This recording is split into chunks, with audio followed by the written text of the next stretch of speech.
Murder suspect Luca Magnotta is scheduled to make a second court appearance today via video link. On Tuesday, he pleaded not guilty to a charge of first-degree murder in the death of university student Lynn June.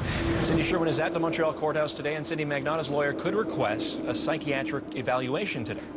Pierre Panaccio, who is the lawyer who represented him on Tuesday, did say that he wanted to come back today, and it is expected that he will ask for a psychiatric evaluation, although we don't know for certain, and it would be expected that it would be granted given the evidence that was used to lay charges against Luca Magnotta. And if that is granted, he would spend a maximum of 30 days in a psychiatric institute like Pinel Institute. And what they would do there is actually two things. They would judge his ability to stand trial, first of all. Is he able to instruct his lawyer, communicate with his lawyer effectively, and stand trial if it comes to that? And also they'll evaluate in more depth over those 30 days whether he could be held criminally responsible or not for the crimes he's accused of. There's a basic requirement in criminal law to evaluate whether or not the suspect has a guilty mind, which means an intent to commit the crime that he's charged for, or is he not criminally responsible, meaning does he have an inability to distinguish legally between right and wrong by reason, for example,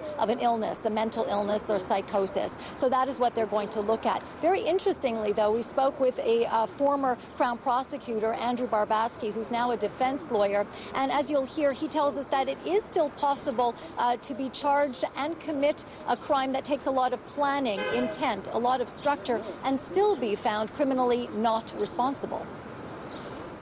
Cases of people who perform quite structured and so-called premeditated acts, but it's for a purpose that's not in contact with reality. They feel that they must do it because of perceived threats, and they go ahead and commit the physical act with a lot of structure and planning, but if they're not capable of discerning that it's wrong, then they're not criminally responsible.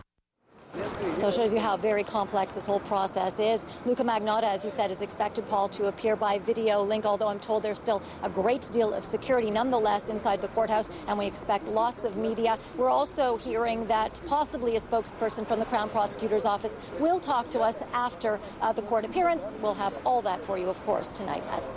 All right, thank you very much, Cindy. Cindy Sherwin at the Montreal courthouse. Firefighters were called to a recycling facility in Anjou early this